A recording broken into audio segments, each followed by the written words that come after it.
Hello mga kabibig! Welcome back sa ating bagong YouTube channel. Ito ang pinakamaingay ng YouTuber sa balat ng YouTube. Ako si Kabibig, maglebak-lebak katang with evidence ako. Totoo ba ito na pinapahunting na si Lenny? Oo, pinapahanap ang address ni Lenny Robredo. Na-triggered, na-threaten sila kasi pumunta si VP Sara. At iba't ibang tao at mga ibang kakamping pa, parang gusto nila ang Lenny Sara or Sara Lenny sa 2028 kasi ramdam nila na itong mga taong ito ay parang may malasakit at pusong nanay.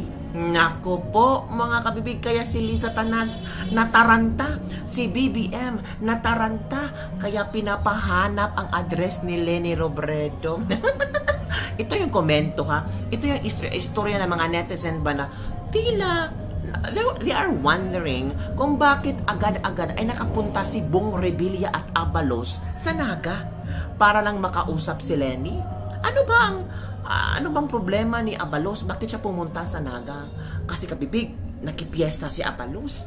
Gusto niya na mag-enjoy at pumunta at kumain sa Naga. Nako, yan ba talaga ang totoong rason?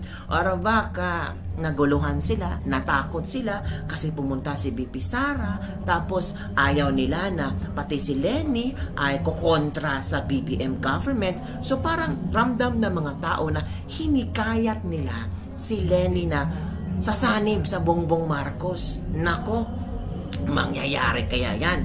Senator Revilla, Secretary Abalos, binisita si ex-VP Lenny Robredo. So, ito kabibig ha.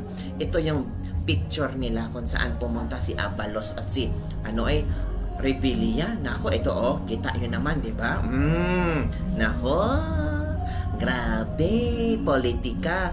Bumisita rin sina Senador Bong Revilla, DILG Secretary Benhur Abalos, kay dating Vice President Lenny Robredo sa Naga ngayong Sabado. Ayon sa ulat, nagpunta ang dalawang opisyal sa Naga para umano sa pista ng mahal ng ina ng pinafransya at bumisita rin umano sila sa bahay ni Robredo. Halata naman yung pagdrama-drama yung tungoy. Kami pa talaga ang inyong drama-dramahin. Halatang natakot na kayo. Halatang ramdam nyo ba na baka may Sara Lenny sa 2028 or baka tulungan ni Sara Duterte si Lenny na makatakbong senador. Bakit?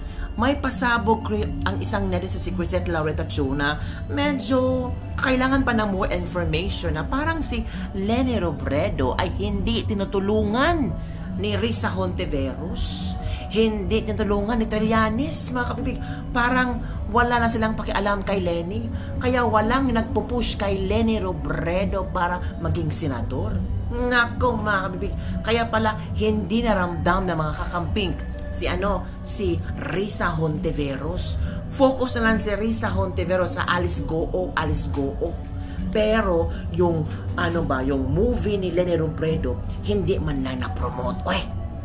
Ako kabibig. Tapos itong si Trillanes, mas gusto pa daw niya na maging presidente si Risa Hontiveros kumpara kay Lenny. So, ramdam nila ba na parang makukuha na daw ang loob ni Lenny Robredo at kakampihan na si Sara Duterte? Yon kabibig, para kaya nawindang ang nasa kabilang parlor, kaya agad-agad pinapunta si Revilla at Abalos. Ramdam naman, hindi naman tanga, hindi naman bobo ang mga taong hindi maka-interpret sa mga action nila. Oo, anong point ni Senator Revilla? Pumunta lang ng Naga for what? Mag-attend ng pista? Talaga, sino nag-invite sa kanila? Si Abalos na busy, DILG Secretary, pupunta lang talaga ng Naga? For what? Para sa piyesta? Tapos pupunta kay Lenny? Same story kay VP Inday, pero ang kaiba sa inyo, si VP Inday, hindi siya nagmalaki. Hindi siya nag-post ng picture, mga ibang tao ang nag-post. Nung sumabog na ang storya, agad-agad silang nag-post at ito ang storya ni VP Inday. Kayo, sunod-sunuran lang kayo sa amon nyo. Sinunod nyo pa yung script ni VP Inday. Buti na lang nagsalita si Lenny Robredo. Sabi ni Lenny Robredo, lahat naman welcome dito, kahit anong kulay, kahit anong status, 'di ba? So Alam mo kabibig, no? Kung si Leni Robredo at Sara Duterte ay magtandem sa 2028, may posibilidad na manalo silang dalawa. Oo, kasi maraming nanay ang mahikayat nila. At alam niyo naman, pag isang nanay na ang hikayat sa kapwa nanay, there's a possibility na pati yung anak at asawa ay madadala sa nanay. So, yun na nga takutan nila. Kaya si Satanas, agad-agad na nataranta. Ay, dapat malaman natin kung ano ang pinag-usapan ni Leni Robredo at Sara Duterte. Abalos, Senator Bong Revilla. Ito pa si Senator Bong Revilla, tatakbong senador. Okay lang naman, wala naman problema na tatakbong senador si Bong Revilla. Oy, may kakayahan ba si Bong Revilla? Iwan ko sa inyo. Basta ako, hindi na ako boboto ng mga artista, yung sikat sa social media. Tanggal na sila. Oy, wala naman silang nagawa sa pagiging upo-upo nila dyan sa Senado o sa Kongreso. Puro sakit sa ulo ang ibinibigay sa atin. Oy, tayo pa ang may sakit sa ulo. Dapat sila sana ang sasakit ang ulo sa pagsulbat sa mga problema ng bansa. Pero tingnan mo, tayo pang mga netizen ang sumakit ng ulo kung bakit pa natin sila pinaupo sa Kongreso or Senado. Mga kabibig, kaya hindi ako boboto ng isang artista kung tatakbo sa national election sa mga senador. Pipili talaga ako. Sana si VP Sara magbigay ng mga pangalan kung sino ang dapat nating butuhan. Kayo, boboto ba kayo sa mga pangalang ibibigay ni VP Sara? Ako boboto ako. Kasi alam ko ito ay piling-pili na talaga ni VP Sara kasi nabudol na si VP Sara. Ikaw nga nabudol. Kaya nga kabibig, ito manood tayo ng isang video kung saan na talagang kawawang Inday Lustay nangangapa na ng kakampi. Hindi naman nangangapa ng kakampi si VP Sara. Kayo na nag-isip nangangapa ng kampi. May kayo, tao talaga, walang ibang maisip kundi ganun na lang istorya ninyo. May kayo. Ito nga kabibig, manood tayo. Okay ka lang? Hindi ba pwedeng nakaselebrate lang siya dun sa piyesta? Totoo. Hindi ba pwedeng as a sign of respect kasi former Vice President si Leni Robredo, di ba?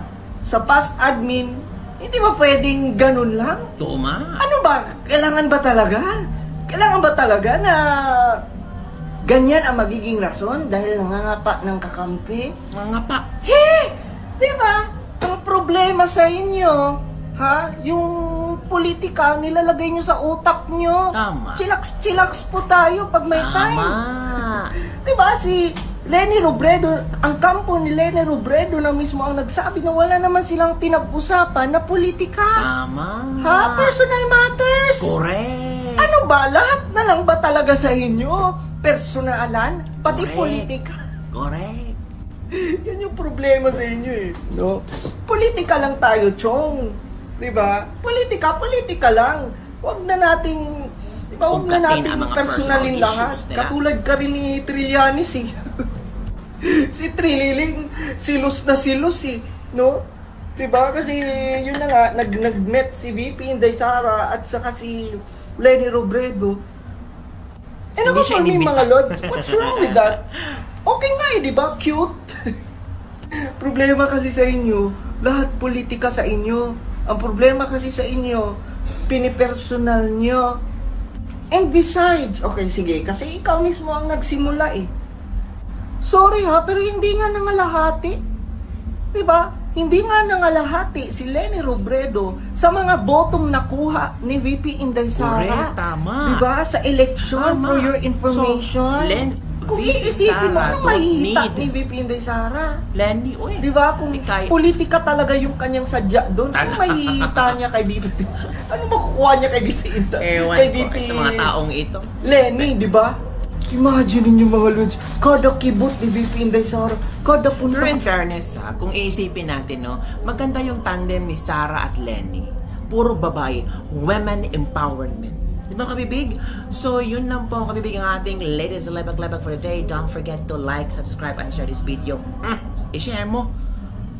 Ikaw pa talaga dyan.